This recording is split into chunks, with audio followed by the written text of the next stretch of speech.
മുഖ്യമന്ത്രിയെ കേന്ദ്ര ഏജൻസികൾ ഒന്നും ചെയ്യുന്നില്ലെന്ന രാഹുൽ ഗാന്ധിയുടെ വിമർശനത്തിന് മറുപടിയുമായി പിണറായി വിജയൻ രംഗത്ത്. രാഹുൽ ഗാന്ധി നേരത്തെയുള്ള പേരിൽ നിന്ന് മാറിയിട്ടില്ല എന്ന അവസ്ഥ ഉണ്ടാക്കരുതെന്ന് മുഖ്യമന്ത്രി പറഞ്ഞു. ചോദ്യം ചെയ്യൽ നേരിടാത്തവരല്ല ഞങ്ങളൊന്നും. അന്വേഷണം എന്ന് കേട്ടപ്പോൾ ഞങ്ങൾ ആരും ബോധം കെട്ടു പോയിട്ടുമില്ല. ജയിലും അന്വേഷണവും കേന്ദ്ര ഏജൻസിയും കാട്ടി വിരട്ടാൻ നോക്കരുതെന്നും മുഖ്യമന്ത്രി പറഞ്ഞു. നിങ്ങളുടെ മുത്തശ്ശി ഈ രാജ്യത്താകെ അടക്കി വാണിരുന്ന കാലം. അവരായിരുന്നു ഞങ്ങളെയൊക്കെ പിടിച്ച് ജയിലിലിട്ടത്. എത്ര കാലം? 1.5 വർഷത്തോളം. ജയിലെന്ന് കേട്ടാൽ നിങ്ങളുടെ അശോക് ചവാനെ പോലെ അയ്യയ്യോ എനിക്ക് അങ്ങോട്ട് പോകാൻ കഴിയില്ല എന്ന് പറയുന്നവരല്ല ഞങ്ങൾ എന്നുമാണ് മുഖ്യമന്ത്രി പറഞ്ഞത്. മുഖ്യമന്ത്രി പിണറായി വിജയനെ കേന്ദ്ര സർക്കാർ ഇതുവരെ ജയിലിലാക്കാത്തത് എന്തുകൊണ്ടെന്നാണ് കോൺഗ്രസ് നേതാവ് രാഹുൽ ഗാന്ധി ചോദിച്ചത്. രാജ്യത്ത് BJPയെ എതിർക്കുന്ന 2 മുഖ്യമന്ത്രിമാർ ജയിലിലാണ്. പക്ഷേ പിണറായി വിജയന് ഒന്നും സംഭവിക്കുന്നുമില്ല. ഒരാൾ BJPയെ ആക്രമിച്ചാൽ 24 മണിക്കൂറിനകം തിരിച്ചാക്രമിക്കുന്നതാണ് അവരുടെ ശൈലി. വിമർശനവും എതിർപ്പും സത്യസന്ധമായാൽ മാത്രമേ BJP പിന്നാലെ വന്ന് ആക്രമിക്കൂ എന്നും രാഹുൽ ഗാന്ധി പറഞ്ഞു. കേരളത്തിലെ മുഖ്യമന്ത്രി 24 മണിക്കൂറും തന്നെ ആക്രമിക്കുകയാണെന്നും രാഹുൽ കുറ്റപ്പെടുത്തി. അദാനിക്കെതിരെ പ്രസംഗിച്ചതിന് പിന്നാലെ തന്നെ ലോക്സഭയിൽ നിന്ന് പുറത്താക്കി. താമസിച്ചിരുന്ന വീട്ടിൽ നിന്ന് പോലും പുറത്താക്കി. ഇന്ത്യ മുഴുവൻ തനിക്ക് വീടുണ്ടെന്നും മോശപ്പെട്ട വീട്ടിൽ നിന്ന് പുറത്താകിയതിൽ സന്തോഷമേ ഉള്ളൂ എന്നും അദ്ദേഹം കൂട്ടിച്ചേർത്തു.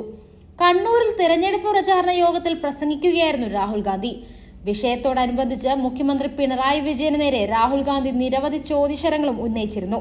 ഇനിയൊരു കാര്യം ചോദിക്കട്ടെ, BJPയെ എതിർക്കുന്ന എനിക്ക് സംഭവിക്കുന്ന ഇക്കാര്യങ്ങളൊന്നും എന്തുകൊണ്ടാണ് കേരളത്തിലെ മുഖ്യമന്ത്രിക്ക് സംഭവിക്കാത്തത്? എന്തുകൊണ്ടാണ് അദ്ദേഹത്തിന്റെ നിയമസഭാംഗത്വം എടുത്തു കളയാത്തത്? എന്തുകൊണ്ടാണ് അദ്ദേഹത്തിന് ഔദ്യോഗിക വസതി നഷ്ടപ്പെടാത്തത്?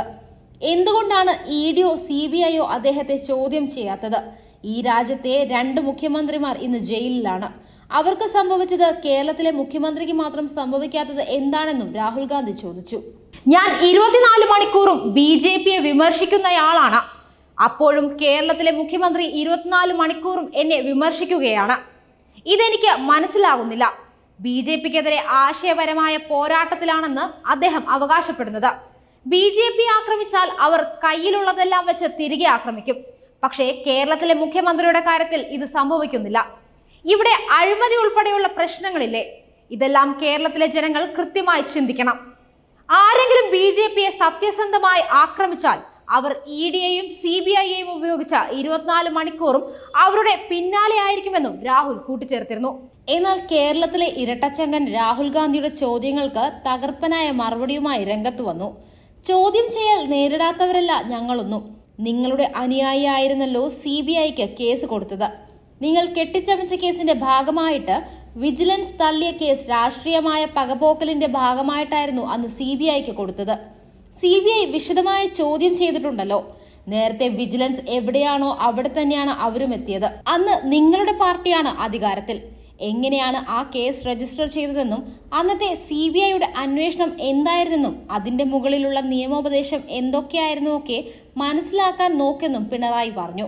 അന്വേഷണം എന്ന് കേട്ടപ്പോൾ ഞങ്ങളാരും ബോധം കെട്ടുപോയിട്ടില്ല. ജയിലും അന്വേഷണവും കേന്ദ്ര ഏജൻസിയും കാട്ടി വിരട്ടാൻ നോക്കരുതെന്നും പിണറായി പറഞ്ഞു. അതേസമയം വയനാട്ടിൽ മത്സരിക്കുന്ന BJP സംസ്ഥാന അധ്യക്ഷൻ K സുരേന്ദ്രനായി വോട്ട് തേടി BJP ദേശീയ അധ്യക്ഷൻ BJP നദ്ദ എത്തിയിരുന്നു. ബത്തേരിയിൽ K സുരേന്ദ്രനൊപ്പം റോഡ് ഷോയിൽ പങ്കെടുത്ത JP നദ്ദ UDF സ്ഥാനാർത്ഥി രാഹുൽ ഗാന്ധിക്കെതിരെ രൂക്ഷ വിമർശനമാണ് നടത്തിയത്. ദേശവിരുദ്ധരുമായാണ് രാഹുലും പാർട്ടിയും സഖ്യം ചേരുന്നത്. രാജ്യവുമായി ബന്ധപ്പെട്ട ഒരു കാര്യവും സംസാരിക്കാത്തയാളാണ് വയനാട് MP. നാഷണൽ ഹെറാൾഡ് അഴിമതി കേസിൽ അന്വേഷണം നേരിടുന്ന അദ്ദേഹത്തിന് അഴിമതിക്കാരെ സംരക്ഷിക്കാതിരിക്കാൻ സാധിക്കില്ല. കുടുംബ രാഷ്ട്രീയമാണ് രാഹുൽ നടപ്പിലാക്കുന്നത്. പ്രീണന രാഷ്ട്രീയമാണ് അദ്ദേഹത്തിന്റെ മുഖമുദ്രയെന്നും നദ്ദ വിമർശിച്ചു. ഡൽഹിയിൽ CPI നേതാവ് D രാജയുമായി ഒരുമിച്ച് നിന്നാണ് രാഹുൽ ഗാന്ധി പോരാടുന്നത്. കേരളത്തിൽ അദ്ദേഹത്തിന്റെ ഭാര്യ രാഹുലിനെതിരെ മത്സരിക്കുന്നു. നിലപാടില്ലാത്ത രാഷ്ട്രീയമാണ് രാഹുൽ ഗാന്ധിക്കുള്ളതെന്നും നദ്ദ വിമർശിച്ചു. കഴിഞ്ഞ ദിവസം രാവിലെ 11:00 അസംസൺ ജംഗ്ഷനിൽ നിന്ന് ആരംഭിച്ച റോഡ് ഷോ നൂറുകണക്കിന് പ്രവർത്തകരുടെ അകമ്പടിയോടെ ബത്തേരി നഗരത്തിലൂടെ ചുങ്കം ജംഗ്ഷനിൽ വെച്ചാണ് സമാപിച്ചത്. കുമ്മനം രാജേന്ദ്രൻ, സന്ദീപ് വാര്യർ തുടങ്ങിയവർ റോഡ് ഷോയ്ക്ക് നേതൃത്വം നൽകിയിരുന്നു.